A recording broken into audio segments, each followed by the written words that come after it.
अस्सलाम वालेकुम। प्रोग्राम सहाफ़ी में मतीउल्लाह जान, मेरे साथ स्टूडियोज़ में मौजूद हैं senior journalist Islamabad high court के रिपोर्टर साकिब बशीर और उनके साथ हैं हमारे मेहमान डॉक्टर अफनानुल्लाह।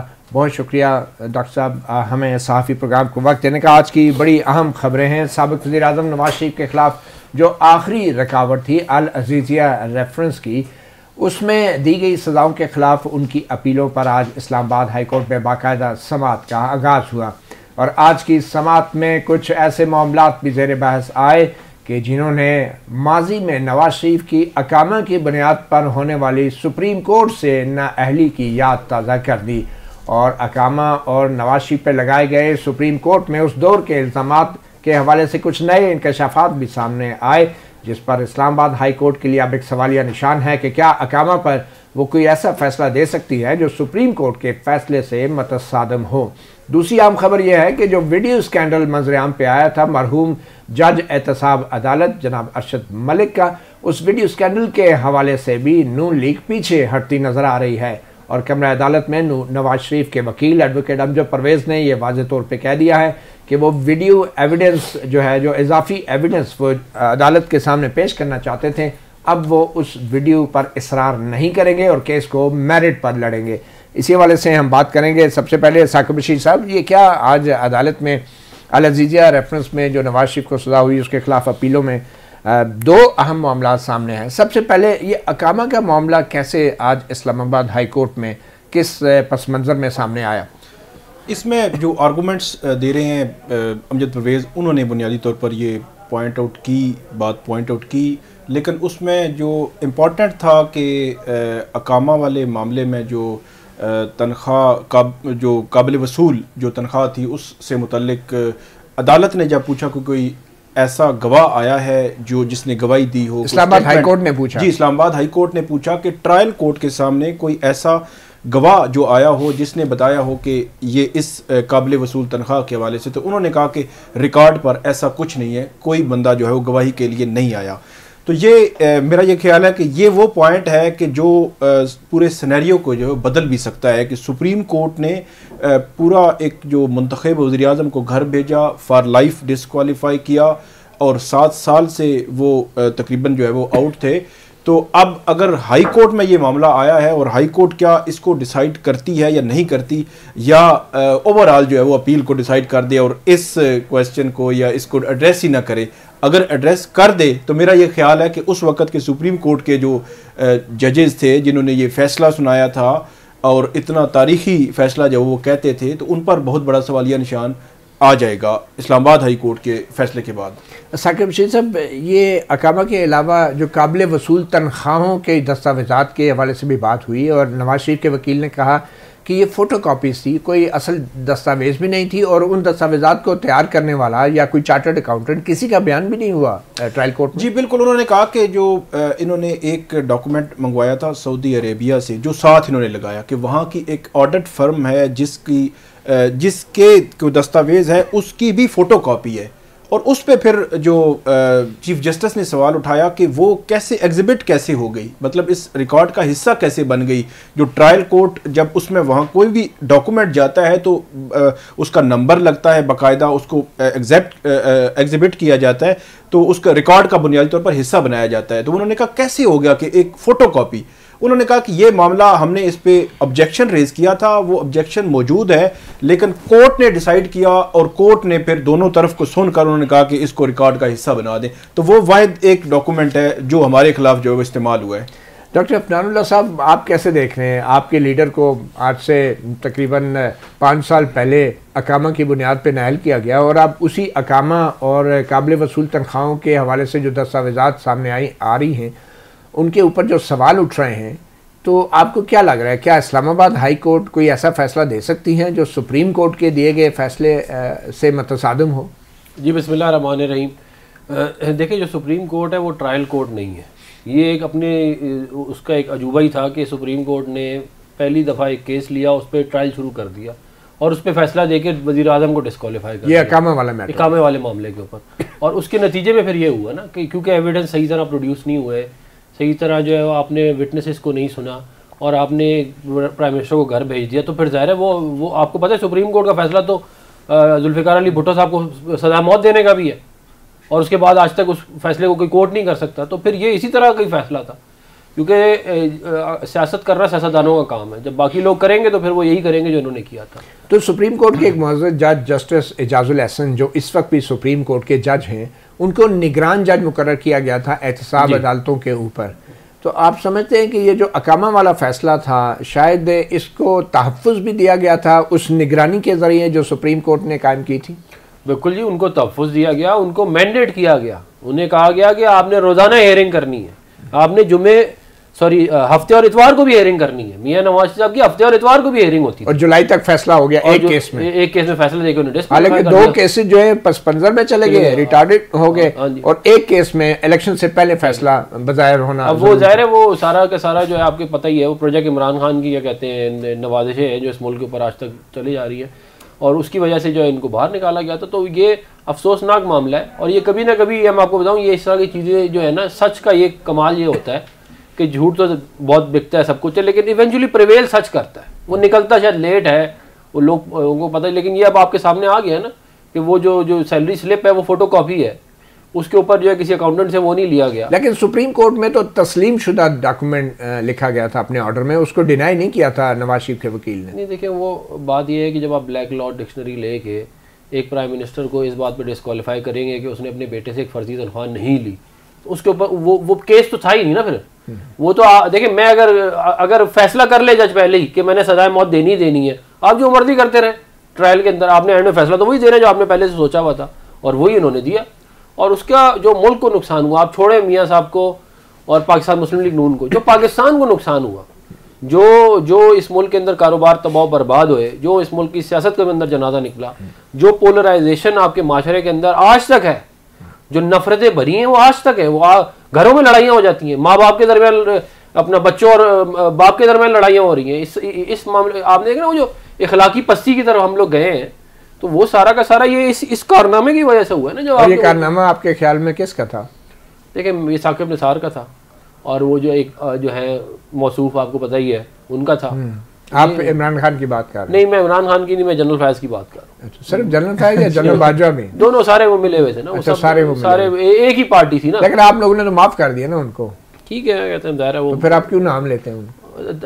हिस्टोरिकल पर्सपेक्टिव में मामलात को सही रखना जरूरी है। साकिब बशीर साहब, हमें एक वीडियो भी दिखाई गई थी जनाब के जज हसन मलक जो है वो कह रहे हैं कि मेरी तारें खींची गई और मर्जी की मौसीकी पैदा की गई, बड़ा दबाव था और सज़ाएँ नवाज शरीफ को उन्होंने गलत दी। वो जज अरशद मलिक की इस वीडियो की बुनियाद पे नून लीग ने एक दरख्वास्त दायर की इस्लामाबाद हाई कोर्ट में कि ये वीडियो भी हमें रिकॉर्ड पे लाने दी जाए। तो आज उस वीडियो से पीछे क्यों हट गए? नून लीग के वकील ने कहा कि हम उस पर प्रेस ही नहीं करते, उसको इसरार ही नहीं कर रहे उस वीडियो के ऊपर। उस वीडियो के अंदर क्या मुश्किलात थी नून लीग को या नवाज शरीफ को? सिर्फ दरख्वास्त नहीं थी उसमें, नासिर भट्ट साहब जो उस वीडियो में भी नज़र आ रहे हैं, वो लंदन में होते थे, उन्होंने भी एक दरख्वास्त डाली थी कि मैं भी इसमें आने के लिए तैयार हूँ, और वो आज अदालत में स्टेटमेंट देने के लिए तैयार हूँ। और उस वक्त उस पर फोकस था, और सुप्रीम कोर्ट ने भी कह दिया था कि आप ये हाई कोर्ट जो उनके पास मामला पेंडिंग है उसको डिसाइड करने से पहले मेरिट पर इसको पहले डिसाइड वो करेंगे।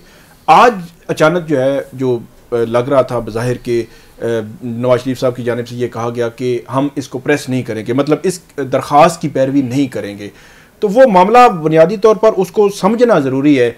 इल्ज़ाम ये था कि जज साहब ने किसी के दबाव में आकर नवाज शरीफ को सज़ा सुनाई जी 24 दिसंबर 2018 को, ये उन पर इल्ज़ाम था, जो उस वीडियो में भी वो कह रहे हैं। सुप्रीम कोर्ट ने भी मेरे ख्याल आज खुद नोटिस लिया था, और सुप्रीम कोर्ट ने आज जो सुप्रीम कोर्ट ने अल्फाज लिखे थे जज के कंडक्ट, अल्लाह ताला मतलब उनको माफ़ करे, अभी वो इस दुनिया में नहीं है, उनके कंडक्ट के हवाले से जो सुप्रीम कोर्ट ने अल्फाज लिखे थे, आज अमजद परवेज साहब ने कहा कि अल्फाज सुप्रीम कोर्ट ने वो ऐसे लिखा है कि मैं पढ़ नहीं सकता कि वो अब दुनिया में नहीं है।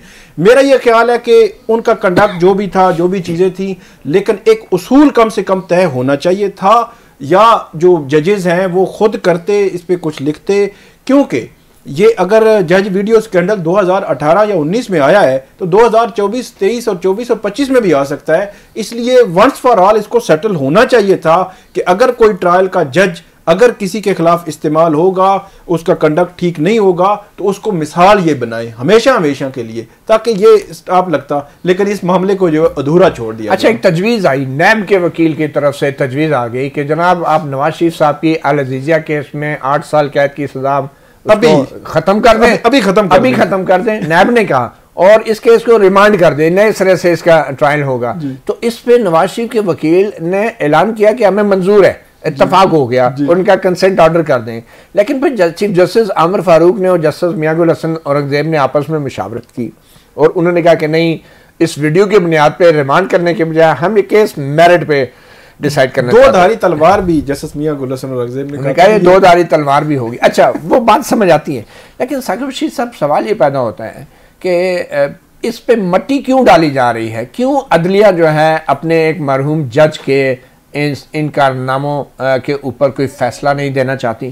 क्यों कि इस वीडियो के मुताबिक उन पे जो दबाव था, फिर अदालत को ये भी बताना पड़ता कि किस किस का दबाव था। क्या वो निगरान जज का दबाव था? क्या वो इस्टेब्लिशमेंट का दबाव था, जैसे वो वीडियो में जज अरशद मलिक कह रहे हैं? और क्या अगर निगरान जज और फिर अरशद मलिक साहब का जो कंडक्ट है वो इस्लामाबाद हाई कोर्ट और लाहौर हाई कोर्ट की जो ऊपर उनकी सुपरवाइजरी किरदार है, उस पर भी सवाल उठाता है, तो इसके ऊपर क्यों नहीं फैसला अदालतें दे सकती हैं? असल में इसमें माजरत के साथ सुप्रीम कोर्ट से लेकर इस्लामाबाद हाई कोर्ट से लेकर नीचे ट्रायल कोर्ट तक सब जो है वो इसे जकड़े जाते, ना सिर्फ जो है वो जजेस बल्कि उस वक़्त की इस्टेब्लिशमेंट भी, क्योंकि सब जो है वो कनेक्शन है सबका। अब सिंपल सी बात है कि 6 जुलाई 2019 को मरियम नवाज़ ने ये प्रेस कॉन्फ्रेंस की और जो नवाज शरीफ साहब हैं उसके बाद बैरून मुल्क गए हैं। अब उसके बाद सुप्रीम कोर्ट ने सोमोटो लिया, मेरे ख्याल में जुलाई में ही कहीं सुप्रीम कोर्ट ने इसको डिस्पोज ऑफ कर दिया मैटर को कि आप चलाएं। अब या तो ये है कि इस्लामाबाद हाई कोर्ट अपने सर से वजन उतारने के लिए अगस्त में इस केस को लगाती और उसको डिसाइड कर देती, उस जज की मतलब अभी वो जज जिंदा थे, उनकी मौजूदगी में इस मामले को डिसाइड कर देते कि जनाब ये इशू अगर हुआ है तो ये नहीं होना चाहिए था, या उसका कंडक्ट ठीक नहीं था, उसके कंडक्ट के हवाले से लिखते और आइंदा आने वालों को भी उस पर मिसाल मिलती। और उनकी जिंदगी में टेकअप नहीं किया गया। 6 जुलाई 2019 को ये वीडियो आई थी और आज हम जो है वो 7 दिसंबर 2023 में है और आज फिर आपने कहा जी चलो मिट्टी पाओ। जज अरशद मलिक साहब पर भी मिट्टी पाओ।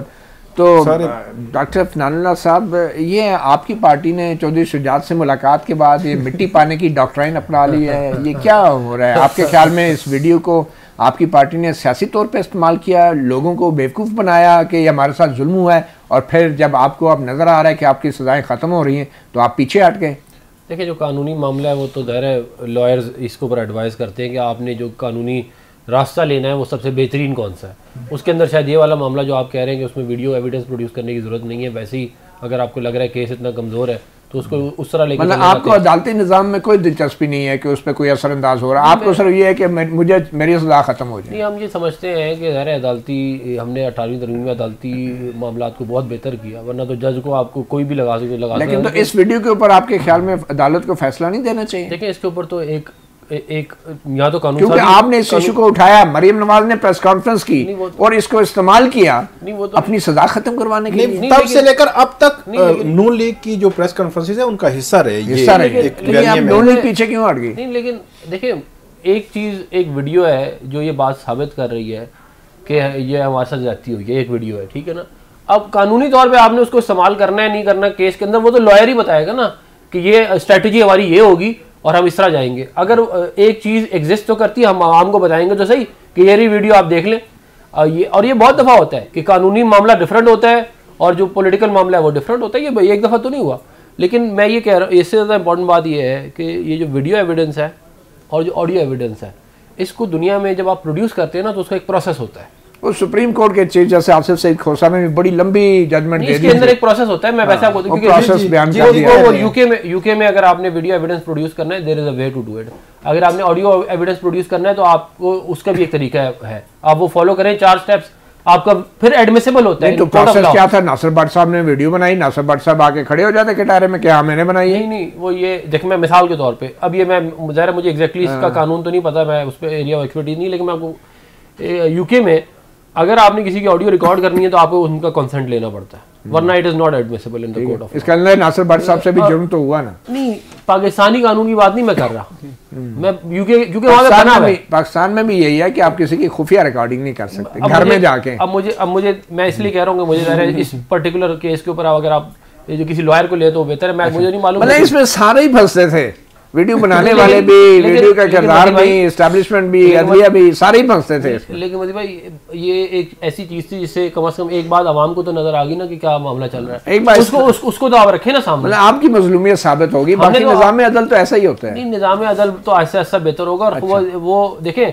एक और भी बात मैं आपको बताऊं, खाली कानून बना देने से भी इस मुल्क के मसाइल हल नहीं होंगे। कानून तो हर चीज के बने हुए हैं, उसकी अमलदारी भी होनी चाहिए और कोई सेल्फ रेगुलेशन भी होनी चाहिए। क्या आप देखें ना, आप अगर हर वक्त ये इस चक्कर में है कि चलो कानून बन गया अब इसमें से कोई लूप होल निकालो, तो कोई ना कोई लूप होल तो निकल ही आएगा ना। बेचारे जज अरशद मलिक साहब, अल्लाह ताला जन्नत नसीब करेगी। खाली वो नहीं, जैसे शौकत सिद्दीकी को भी देखे आप, उन्होंने बड़ी पी काटी।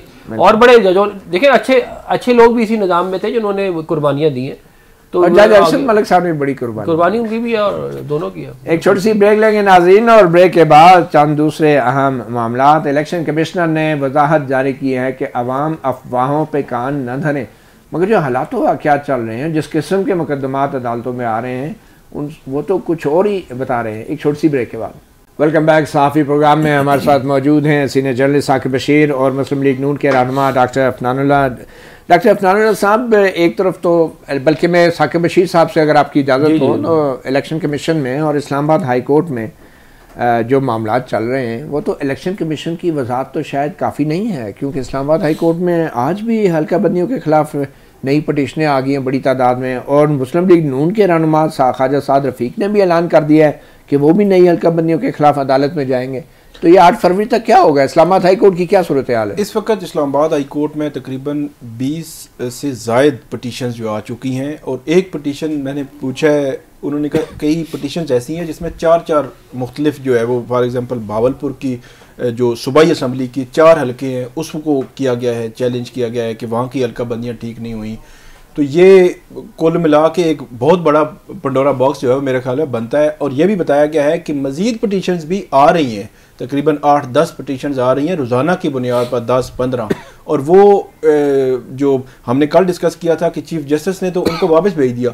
अब ये पता चला है कि बाकी बेंचेस सुन रहे हैं, कुछ बेंचेस सुन रहे हैं, कुछ वापस भेज रहे हैं।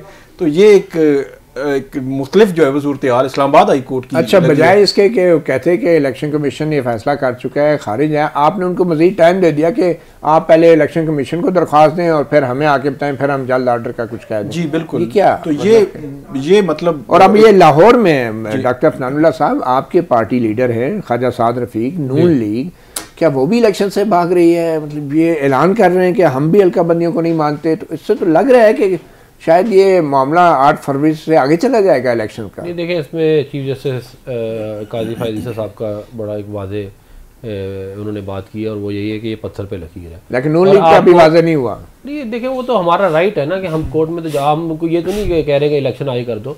क्या 2018 की हल्का बंदियों में नहीं लोग कोर्टों में गए हुए थे? कितने गए हुए थे? मुझे आज तक याद है साकिब निसार ने इसके ऊपर किया था कि नहीं, ये वो जो हो गया उसी पे करना है, और फिर मामला आगे हो गया। तो वो तो देखें, अगर एक दफ़ा एक बात डायरेक्शन आ चुकी है सुप्रीम कोर्ट से कि ये डेट नहीं चेंज हो, 1 घंटा भी आगे नहीं होगा। आज ख्वाजा साद रफ़ीक साहब ने भी कहा कि हम नहीं चाहते कि 1 घंटा भी इलेक्शन आगे हो, और ये बात हकीकत है। लेकिन ज़ाहिर है अगर किसी की कोई कंसर्न है तो वो कोर्ट में ही जाएगा ना, और वो कहाँ जाएगा? अब बात ये है कि कोर्ट यहाँ तो उसको मेरा ये एक एडवाइस है, कहते हैं कि कोर्ट उसके ऊपर जल्दी फैसला दे दे। यही है ना, 2-3 हियरिंग करके उसको फैसला दे दे, या इस तरफ होगा या उस तरफ होगा, मामला जो भी हो सकता है। फिर आप सुप्रीम कोर्ट तो नहीं जाएंगे ना? किस सिलसिले में? अगर आपके खिलाफ फैसला हुआ तो फिर आप सुप्रीम, ठीक है, हमारे खिलाफ पता नहीं कितने फैसले आ चुके तो फैसले फिर आप बाद में कहीं और वो फैसले मानते तो हम सारे ही हैं चाहे रगड़ा भी लगे। साकिब बशीर साहब, एक और दरख्वास्त इलेक्शन के उसमें इस्लामाबाद हाई कोर्ट में आई थी कि इलेक्शन को रोका जाए और इंतखाबी शेड्यूल का ऐलान करने से रोका जाए। उस दरख्वास्त को भी अभी फ़र्क नहीं किया अभी तक, वो उसको भी मजीद वक्त दे दिया है कोई? जी नहीं, उन्होंने कहा है कि पहले तो उन्होंने कहा कि हमारा कोई लेना देना नहीं इस मामले में और ये सारा आप उठा के ले आए हैं, लेकिन उन्होंने कहा कि जो आपने इलेक्शन कमीशन को दरखास्त दी थी वो पिटीशन के साथ लगाएं। तो फिर हम ये है कि इलेक्शन कमीशन को कह देते हैं कि आपकी जो दी हुई एप्लीकेशन है इसको वो जल्दी डिसाइड कर दें। मतलब फ़र्ज़ करें कि हाई कोर्ट क्या देती है कि 2-3 रोज़ में इलेक्शन कमीशन जो है वो डिसाइड करे, तो 2-3 रोज़ के बाद इलेक्शन कमीशन डिसाइड क्या करना है, उसकी डिसमिस ही करना है, वो लेके फिर हाई कोर्ट में आ जाएंगे। तो फिर अगर वो इलेक्शन कमीशन के बाद हाई कोर्ट में आए 3-4 रोज़ के बाद, तो फिर ये मामला खुल जाएगा। तो ये एक मतलब पेंडिंग है अभी, मतलब उसको ख़त्म नहीं किया गया इस सूरत-ए-हाल। तो आप एक बात मैं ऐड करूँ, देखिए ये जो धड़े होते हैं ना, इनकी बड़ी खौफनाक लड़ाई होती है। ये जो ग्राउंड पे पॉलिटिक्स होती है ना, कि वो यूसी उधर गई यूसी इधर आई, ये बड़ा मसला हो जाता है। इसलिए फिर वो ज़ाहिर है अपने हर बंदा अपना कोशिश तो पूरी करता है। अच्छा साकिब बशीर साहब, इस्लामाबाद हाई कोर्ट में एक तो अपील जो पीटीआई की थी, जो वो वापस लेना चाह रहे थे तोशाखाना केस में इमरान खान की नाअहली की, वो वापस देने से इनकार किया। मगर अब लाहौर हाई कोर्ट में एक रिट दरख्वास्त दायर की गई है पीटीआई की तरफ से ही, और वो इंट्रा पार्टी इलेक्शन कराने का जो फैसला था इलेक्शन कमीशन का कि आप इंट्रा पार्टी इलेक्शन कराएं, इलेक्शन तो करा दिए, फैसले पे अमल तो हो गया, मगर उस फैसले को भी अब लाहौर हाई कोर्ट में चैलेंज किया गया, और इसके साथ ही इमरान खान की जो 5 साल नाअहली है उसको भी चैलेंज किया गया है। तो ये नाअहली वाला मामला तो इस्लामाबाद हाई कोर्ट में नहीं है, अपील में ज़ेर समाअत, ये कैसे 2 हाई कोर्टों में हो सकता है? जी बिल्कुल, यहाँ पे ज़ेर समाअत है। मेरा ख्याल है कि उन्होंने चैलेंज तो कर दिया, लेकिन लाहौर हाई कोर्ट यकीनी तौर पर इंटरटेन नहीं करेगी, और अगर इंटरटेन होता है तो फिर वही सिचुएशन बन जाएगी जिस तरह तोशाखाना में इन्होंने तोशाखाना रेफरेंस का जो फैसला था, इधर चैलेंज हुआ था, फिर उधर लाहौर हाई कोर्ट में चला गया, फिर यहाँ पे आ गए जी वापस दें, हमने लाहौर हाई कोर्ट जाना है, तो फिर ये सिचुएशन वो बन जाएगी। बज़ाहिर मुझे ऐसे लगता है कि ये लाहौर हाई कोर्ट की जुरिस्डिक्शन ही नहीं बनती कि जो फौजदारी केस यहाँ पे हुआ था सेशन कोर्ट इस्लामाबाद का, उसमें अपील जो है वो पेंडिंग है हाई कोर्ट में, तो नाअहली के खिलाफ अलग से रिट पिटीशन तो बनती ही नहीं है कि जब तक आपकी सज़ा बरकरार है तब तक जो है वो सज़ा मीन के जो फैसला बरकरार है उसका, तो तब तक तो आपकी नाअहली है। मियाँ साहब का देखें आप, वो एवन फील्ड में था, अल अज़ीज़िया में, अभी जैसे ही उनकी बरियत होगी उसके बाद उनकी नाअहली खत्म होगी। ऐसा नहीं हो सकता कि आप किसी भी हाई कोर्ट में जाके रेट करें जी मेरी नाअहली खत्म कर दें, ऐसे नाअहली खत्म नहीं हो सकती। लेकिन उसके हवाले से भी तो तायात नाअहली के ऊपर भी अभी एक क्वेश्चन जी, वो मियाँ साहब का तो जाहिर सी बात वो एक डिबेट मौजूद है आज भी कि वो तायात नाअहली का क्वेश्चन है या उसको कैसे एड्रेस करेंगे, क्योंकि इनके जब नॉमिनेशन मेरा पेपर जमा होंगे उस पर ऑब्जेक्शंस आएंगे, तो फिर उस ऑब्जेक्शंस पे फिर मामलात नीचे से होकर सुप्रीम कोर्ट तक जा सकते हैं। मुझे तो ऐसे लगता है कि ये जो एक क्वेश्चन ऑफ लॉ डिसाइड होना है कि जो इलेक्शन एक्ट है 2017 में, उसमें तरमीम की गई कि जो 62(1)(f) की नाअहली है वो 5 साल है, फॉर लाइफ नहीं है, तो सुप्रीम कोर्ट ने फॉर लाइफ कहा हुआ है, तो इसको कैसे कि एक तरफ आइन दूसरी तरफ इलेक्शन एक्ट है, तो ये मामला बहरहाल डिबेट इस पर हो भी रही है, ये अभी आएगा दोबारा अदालतों में। वैसे मैं इस पर एक बात ये कह दूं कि देखें बहुत दफ़ा इस तरह होता है कि सुप्रीम कोर्ट फैसले दे देती है और कानून मौजूद नहीं होता, बाद में जब कानून बन जाता है तो फिर उसी के मुताबिक चला जाता है। ये पहले भी बहुत दफ़ा। तो आप ये कह रहे हैं कि तायात नाअहली वाला जो सुप्रीम कोर्ट का फैसला था उस पर अमल दरामद हो चुका, वो पास्ट एंड क्लोज ट्रांजैक्शन, क्योंकि हमने नया कानून बना दिया ना, कानून बनाने का इख्तियार तो हमारा है, हमने उसके तहत नया कानून बना के कह दिया। और वैसे भी आप मुझे एक बात बताएं, फॉर लाइफ डिस्क्वालिफिकेशन ज्यादती की इंतहा है। आपने किसी के साथ भी करना हो, किसी ज्यादती की इंतहा है कि आपने उसको कहते तुम सारी जिंदगी के लिए जो है वो, चलो अगर किसी ने को कत्ल कर दिया, कोई मतलब कोई ऐसा काम कर दिया ये बड़ा, आप एक फ्रिवलेस पिटीशन के ऊपर जो है वो सुप्रीम कोर्ट तनख्वाह ना लेने के ऊपर डिस्क्वालीफाई करिए, वो भी फॉर लाइफ। वैसे तो जिन लोगों को ताहयात नाअहल आइनी तौर पे होना चाहिए और रहना चाहिए वो तो अहल कहलाते हैं और 10-10 साल हुकूमत करते हैं, और जिनको ताहयात नहीं होना चाहिए उनको 2.5 साल भी पूरी नहीं होने, उनको तो ये भी इख्तियार दे दिया जाता है कि आप आइन अपनी मर्जी का लिख लें। आप सोचें। Welcome back. सहाफ़ी प्रोग्राम में अब बात करेंगे उस निजी गुफ्तगू की या वकील और उनके क्लाइंट के दरमियान प्रिविलेज्ड कम्युनिकेशन की कि जिनकी ऑडियो लीक बाहर आने से अब मामलात इस्लामाबाद हाई कोर्ट में पहुंच गए हैं। ये वो मुआशरा है डॉक्टर अफनानुल्लाह साहब जहां पे तो मियाँ बीवी की निजी वीडियोस भी मंजर आम पे आ चुकी हैं और यकीनन आप भी इसकी मजम्मत करते हैं, और इसके ऊपर एक ऑडियो लीक्स कमीशन भी बन चुका है। चीफ जस्टिस काजी फ़ाइज़ ईसा जब जज से अभी चीफ जस्टिस नहीं बने थे तो उनकी सरबराही में एक कमीशन बना था जिसने अभी काम शुरू ही किया था, लेकिन उसको रोका गया था और सुप्रीम कोर्ट ने अपने फैसले में उसको सस्पेंड किया था। तो आपके ख्याल में आज जो इस्लामाबाद हाई कोर्ट में जस्टिस बाबर सत्तार ने एडवोकेट लतीफ़ खान खोसा और जो साबिक खातून अव्वल हैं बुशरा बीबी उनके दरमियान गुफ्तगू के हवाले से जो फ़ैसला किया है, जो हुक्म जारी किया है कि उस ऑडियो लीक की फोरेंसिक करवाई जाए और ये मालूम कराया जाए कि सबसे पहले ये ऑडियो रिलीज़ किसने की, किसने इसको सोशल मीडिया पे डाला। तो आप इस अमल को कैसे देखते हैं, आज की इस्लामाबाद हाई कोर्ट की कार्रवाई को? देखिए, मेरा ये ख्याल है कि ये तो कम से कम इस्टेब्लिश होना चाहिए कि ये आ कहाँ से रही हैं वीडियोज़ और ऑडियोज़, और उसका अगर ये फॉरेंसिक कराएंगे तो ये कहीं ना कहीं पहुंच ज़रूर जाएंगे, क्योंकि ज़ाहिर फॉरेंसिक से एक ये बात पता चल जाएगी कि इसका ओरिजिन क्या है, दूसरा ये पता चल जाएगा कि किसने पहली दफ़ा पोस्ट किया था।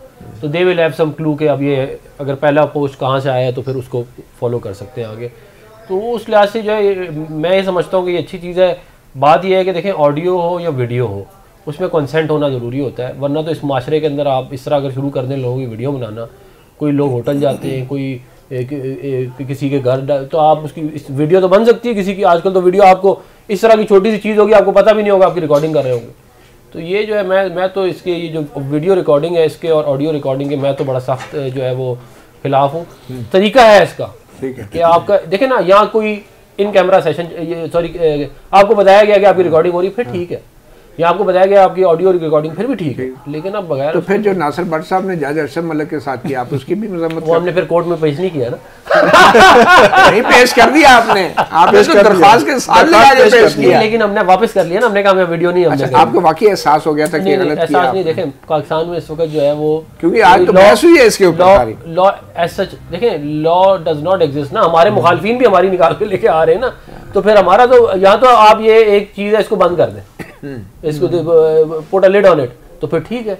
वरना तो हमने अपने आप को तो बचाना है ना, हाँ किसी और की तो नहीं निकाल रहे हैं, हम अपने आप को बचाने के लिए निकाल रहे हैं कि भाई ये एक्चुअल मामला है, आवाम को तो पता चले कि हुआ क्या है। वरना अगर हम ब्लैकमेलिंग कर रहे हैं, लोगों की वीडियो बना रहे हैं। आप समझते हैं कि आपने वो वीडियो वाली वापस तो ले ली, अगर आप कहते ले लिए, मेरे ख्याल में तो नहीं ली, तो नासिर भट्ट साहब के इस फेल की आप मजम्मत करते हैं? मैं नासिर भट्ट साहब की फेल की बिल्कुल मजम्मत नहीं करता, बिल्कुल ठीक किया उन्होंने। वो ठीक, वो घर में जज अरशद मलिक साहब नहीं देखें, बात ये है कि हमारे भी तो यहाँ तो आपके साथ भी ज्यादती हुई थी, आपने भी हमने आपको बचाने के लिए की ना। अच्छा, सेल्फ डिफेंस में हमने ये तो नहीं किया कि हमने किसी को पकड़ के ब्लैकमेलिंग करने के लिए उसकी बना ली और फिर उसको ब्लैकमेल करते रहे। हमने तो अपने आप को आपने तो नहीं किया, लेकिन अदालतें जरूर दबाव में आ गई। नहीं देखें, वो तो देखें ज्यादती तो है ना। आप मुझे एक बात बताएं कि फजूल में किसी को सजा हो जाए, फ्री में, कि उसने कुछ किया ही नहीं, उसको सजा दी हुई है, तो अपने आप को बचाएगा तो सही ना। चले देखते हैं आज जस्टिस बाबर सत्तार ने किया क्या। तो जस्टिस बाबर सत्तार के सामने एग्जैक्टली दरख्वास्त थी क्या और उस पर क्या कार्रवाई हुई?